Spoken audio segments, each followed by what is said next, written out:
Bienvenue dans cette nouvelle édition du QG Weekend. Voici les titres. Rencontre entre le président Joseph Kabila et les ambassadeurs de Kinshasa. Le chef de l'État s'oppose à la tenue de réunions organisées par les membres de l'opposition dans les locaux des ambassades congolaises. Le Malawi a un nouveau président. Peter Mutharika succède à Joyce Banda.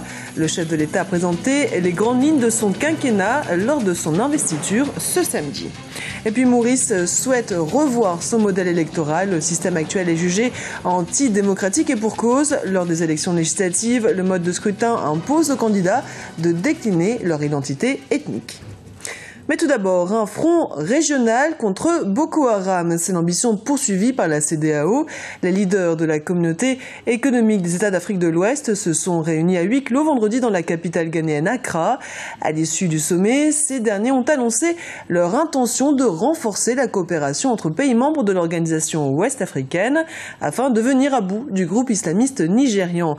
Mais il faudra plus que des déclarations d'intention pour mettre en déroute Boko Haram.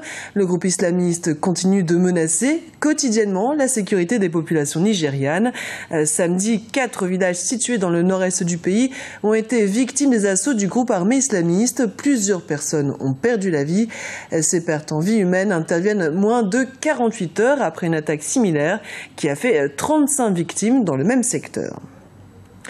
En République démocratique du Congo, les partis d'opposition organisent des réunions dans les ambassades, une situation que dénonce le président Joseph Kabila. Le chef de l'État a reçu le corps diplomatique pour lui faire part de son désaccord. Il qualifie ces réunions d'entités réfractaires à la loi. Amira Benjabala Jean-Pierre. Samedi 31 mai, le président congolais Joseph Kabila a rencontré le corps diplomatique accrédité à Kinshasa. Une rencontre au cours de laquelle le chef d'État a tenu à dénoncer les réunions organisées dans les représentations diplomatiques et auxquelles participent des membres de la majorité mais aussi des opposants. Des réunions parallèles qui ne peuvent aucunement se substituer aux officielles. Ils organisaient dans des chancelleries des concertations dans lesquelles ils faisaient venir des représentants des partis politiques de la majorité, ceux de l'opposition, pour essayer d'initier des procédures, des calendriers institutionnels dans une ambassade, c'est-à-dire en dehors des institutions qui sont les seuls attitrés pour pouvoir traiter, gérer les questions de politique intérieure. Une piqûre de rappel donc au corps diplomatique, mais aussi l'occasion pour le président de faire le point sur la situation sécuritaire dans un pays secoué pendant des années par le conflit au Nord Kivu. Le chef d'État a d'ailleurs estimé que la paix était en bonne voie dans le pays. Il y aurait donc, en effet, de la part du président Kabila, un discours diplomatique, politique acceptable et normal, et dans la réalité des faits, une partie de contestation de la part de l'opposition. Quel crédit accorder aux paroles de M. Kabila? D'abord, un crédit lié à sa fonction de président de la République, mais les faits sont là et montrent en effet que les choses sont beaucoup plus compliquées, ambiguës et difficiles que ce qu'il a l'air de dire au corps diplomatique. Cette rencontre a également été l'occasion pour le président de demander de nouveaux investissements, désormais possibles grâce au retour à la paix et à la stabilité qui s'amorce dans le pays. Au Gabon, une vingtaine de partis politiques ont signé samedi à Libreville une charte pour soutenir l'action politique du président Ali Bongo Ndimba. Elle a été baptisée Charte de la majorité républicaine et sociale pour l'émergence. Le document a été paraphé au cours de la convention des partis de la majorité républicaine. Vous l'aurez compris, l'élection présidentielle de 2016 se prépare. Le chef de l'État gabonais n'est pas encore officiellement candidat à un nouveau septennat, mais tout laisse croire qu'il briguera un nouveau mandat et la constitution gabonaise le lui permet. Au terme d'une élection présidentielle contestée, Peter Mutharika a été élu président de la République du Malawi, puis investi à la présidence ce samedi. Il succède ainsi à Joyce Banda, qui a finalement reconnu sa défaite après avoir demandé l'annulation du scrutin. Guillaume Durand. Après 8 jours de contestation et de bataille juridique, la commission électorale du Malawi a publié les résultats du scrutin présidentiel. Peter Mutharika, frère de l'ancien chef de l'État Bingu wa Mutharika et candidat du DPP, le Parti démocratique progressiste, a obtenu plus de 36% des voix et a été investi à la tête du pays ce samedi. Ça a été un long voyage, mais grâce à l'aide de Dieu, nous voici ici. Je me sens très honoré Il est clair que nous sommes confrontés à de sérieux problèmes dans ce pays qui est presque sur le point de s'effondrer. Le Malawi souffre en effet d'une crise économique importante qui, pour de nombreux économistes, est le résultat de la gestion de son frère, alors que Peter Mutharika était son bras droit.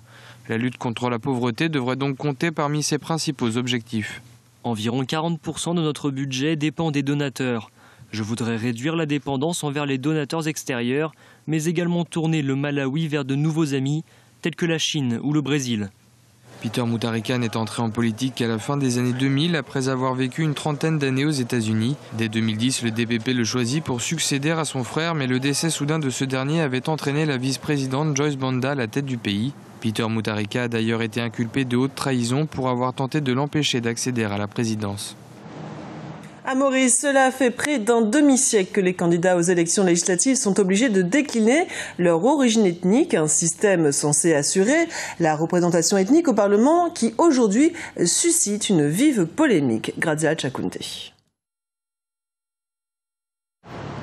Le gouvernement mauricien s'est engagé à réformer son modèle électoral. Un document de consultation a été présenté le 24 mars dernier, une initiative diversement accueillie. Pour certains, il s'agit en effet d'une simple mascarade politique. L'enjeu de cette réforme devrait être plutôt une modernisation de notre scrutin, de notre système électoral, alors que, en gros, en fait, cette mascarade cache une réforme, cache une alliance électorale entre le Parti travailliste et le MMM. Donc ces deux leaders sont en train de faire une alliance électorale, tout simplement. Il n'y aura pas de réforme électorale. Le modèle électoral qui assure la stabilité politique et sociale de Maurice depuis son indépendance est aujourd'hui jugé antidémocratique.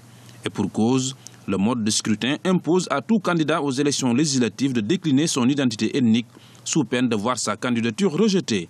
Un obstacle majeur à la naissance d'une seconde république. Pour que cette deuxième république soit réelle, efficace et concrète, il faudrait que des réformes en profondeur soient faites. C'est-à-dire qu'on enlève réellement le best loser system. Le best loser system on a hérité des Anglais en 68 lors de l'indépendance, qui veut que on fait encore élire des gens sur une base ethnique et communautaire. Donc tout ça, si on n'enlève pas tout ça, si on pense pas au financement des partis politiques, par exemple, qui est une catastrophe à l'île Maurice, ça ne sert à rien d'avoir une deuxième république. Le projet de loi sur la réforme électorale sera présenté avant les prochaines élections générales. C'est l'engagement pris début mai par l'État mauricien à la Cour suprême. Toutefois, ces élections n'auront lieu que dans un an. Faudra-t-il patienter aussi longtemps? C'est là la question qui se pose. Ce journal a été préparé par l'ensemble de la rédaction. Merci pour votre fidélité. Dans un instant, une nouvelle édition du QG Weekend sur Africa 24.